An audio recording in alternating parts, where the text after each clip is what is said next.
Welcome to our first reflection. Our topic today is personal pastoral development and your personal theology of pastoral care.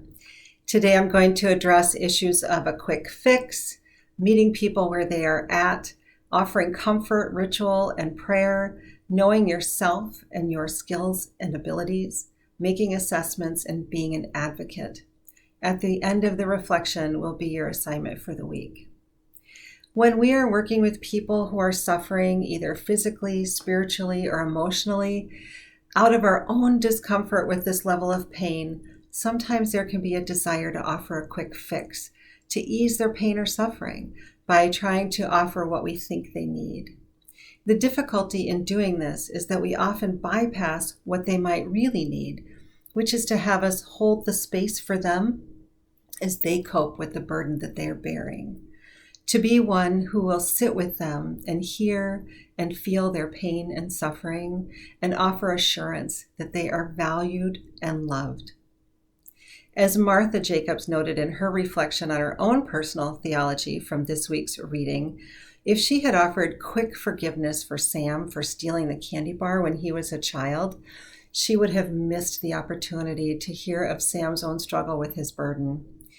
If she had made light of it and excused it as just something like a childhood mistake, he would not have gone deeper with her and would have continued to carry this with him.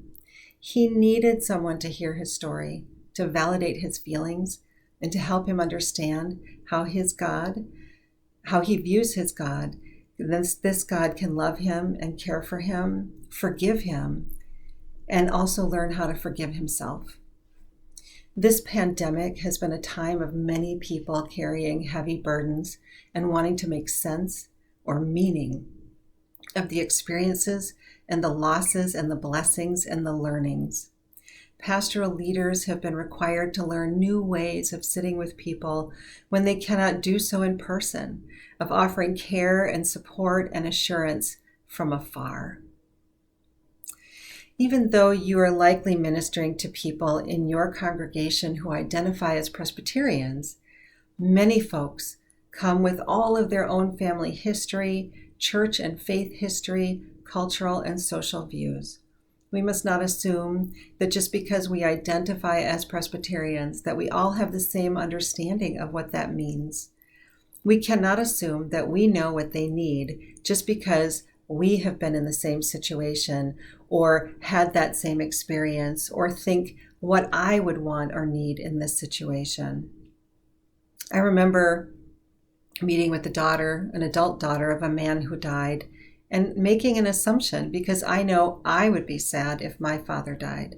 I made the assumption that she was also sad that her father had died. And as I sat with her and listened to her story, I learned that she was not actually sad. She had many emotions, but sadness for the death of her father was not one of them. Because you see, her father sexually abused her for many years. And if I had continued in my thoughts that she was sad about the death of her father, we would not have been able to explore all of those other feelings that were coursing through her body. I needed to meet her where she was at and understand what she was feeling without assuming, without judgment, because she already was feeling guilty for the fact that she was not sad, because she knew that that's what society expected of her. Now, one of the things that I've learned and that Martha wrote about in her chapter also was around the value in the comfort in familiar prayers and rituals. Even folks who have not practiced their religious rituals for many years have found it comforting to recite familiar things like the Lord's Prayer or familiar hymns or their favorite Bible scriptures. In my work at the hospital, located in the largely Catholic city of St. Paul, many of the folks I worked with identified themselves as lapsed Catholics, no longer involved in going to church on a regular basis or practicing on a regular basis. However, in the midst of the crises, many found comfort in reciting the rosary or having the priest come and offer the sacrament of the sick or Holy Communion. It is important to think about what this person wants to pray about, to not make the mistake of thinking that you know what they need or what it is if they want to pray for, and to ask them what you would like to pray for today. Pastoral care is about helping them find and tap into their religious and spiritual resources, sometimes to challenge those beliefs when they're not healthy, and to help them gather around them the people that they need to turn to for emotional support. In other words, it's not about me as the pastor or chaplain, it's about them. And you'd be surprised at how often we can get in the way of being present for them. Part of having you do so much internal work in this course, the genograms and the verbatims, is about really understanding your own stuff, the triggers that come up for you as you minister to others, the things that might get in the way of you being able to provide meaningful and appropriate pastoral care to those who are in your care. The verbatim and the genogram assignments in particular are designed to take a look inside yourself, to look at your family of origin and how your experiences growing up might be impacting your being able to sit with and be with and offer pastoral care to those in your congregations. In David Plummer's reflection on his personal theology, he talks about identifying his core values that he needed to understand about himself as a chaplain. He created his personal theologies of honesty, integrity, and consistency, as well as advocacy, relevancy, and understanding the human condition and understanding God's grace. Many times in my work at the hospital, I was called on to minister to individuals who had been accused of crimes, of injuring or killing another person, accidentally or intentionally. To be able to offer pastoral care to them because they are human beings in need of care can be very challenging. To be able to care for another human being without prejudice, believing that they are a child of God and in need of emotional and spiritual support, perhaps more than anyone else in that moment. Too often, I have seen chaplains, families, pastors, priests spend too much time in the hospital room and not allow the patient or the immediate family some time to themselves. Often this comes out of our own sense of discomfort and not knowing what to do, and feeling like we just need to stick around. I saw this happen a few years ago, when my brother-in-law was hospitalized and dying.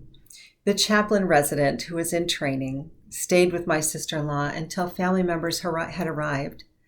But then she felt she needed to stick around, even though she sat in the corner of the room. My sister-in-law felt comforted with the family arriving, felt grounded and safe, and the chaplain resident did not know how to exit the situation. Not only is it important to know when you should be present, it's also important to know when it's time to leave and allow the patient or the family to have their own time together. Now, one of the things that distinguishes effective pastoral care from just a really nice visit with a good cup of coffee is doing the work of an assessment. If we believe that we are more than just a general visitor, and we take our role as spiritual leaders seriously, then it is imperative that we have some sort of way to assess what is needed and to provide appropriate interventions. We can look to the medical model of physicians by listening, observing, evaluating, and determining interventions to be an appropriate model for us to do. Depending on the situation, in a crisis, we might have to do all of that in a matter of minutes, and sometimes it takes a bit longer. To be able to listen to the story of your parishioner, to hear what they're telling you through the stories, to be able to sift through the stories and identify those important pieces that are hidden underneath the message, to be able to observe what you see in their actions and behaviors, who is present with them and who is absent. What do you see if you are visiting them in their home? What do you see if you are visiting them in a long-term care facility or a hospital setting? Are there pictures and books, blankets from home? Or walking into the room, can you not see anything about who they are or what's important to them? Being able to evaluate the information that you're gathering from your listening and observing, and then determining what is going to be most helpful for them in this moment. What do they need? This is where our own stuff can really get in the way. where our own needs and issues, if we don't set them aside appropriately, can get in the way of the things that we look for, the things that we evaluate, and the interventions we offer. And it becomes more about our own emotional needs than the person in front of us. Dr. Viktor Frankl wrote that the goal is to find out what a person lives for, what is important to them as they are facing a terrible disease or crisis that forces them to re-examine their identity and their own priorities, to help identify what it is that brings meaning and purpose to their life. When working with families and decision-making for a loved one, working with meaning and purpose can be very challenging. Family members often have very different things that are important to them, different values that bring meaning and purpose into their life, different values that they live by. These differences can be a huge barrier when they're making decisions about their loved one's medical care. Family members can find themselves in conflict with each other and with their loved one. Being able to help them navigate through their values and priorities becomes our primary goal as we seek to identify what is in the best interest of their patient, the loved one, and what would they want for themselves. Many pastors and chaplains have been told at different times in their lives that one of their gifts is that they are a good listener.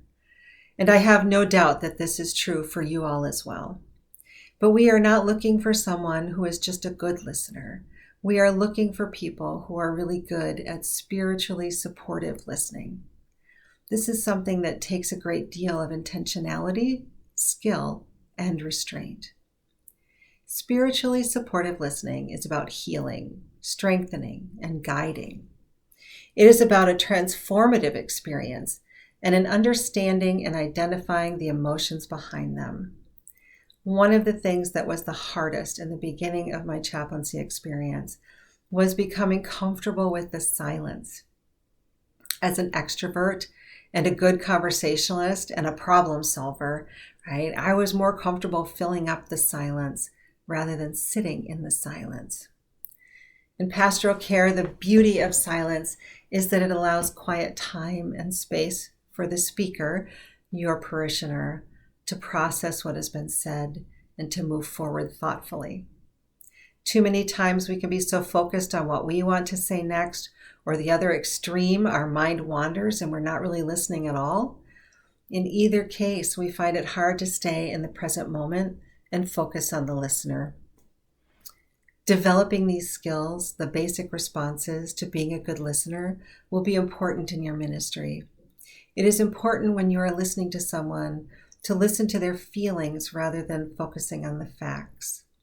In this way, you're telling them you really are paying attention and you're taking the conversation to a deeper level by exploring the feelings rather than just the facts that are presented. It is important to the relationship that the speaker knows that they have the right to move the conversation forward or not. Gently encouraging conversation into deeper topics, picking up on the understated words or euphemisms, are ways to help identify what are the deeper issues going on with the patient or your parishioner, what might be having a difficult time for them to talk about. One of the ways that we use our observation skills is by calling attention to what we see, such as, I see your tears, and I wonder what they are saying. As shared in Chapter 10, knowing how individuals connect emotionally to their beliefs is critical in providing support.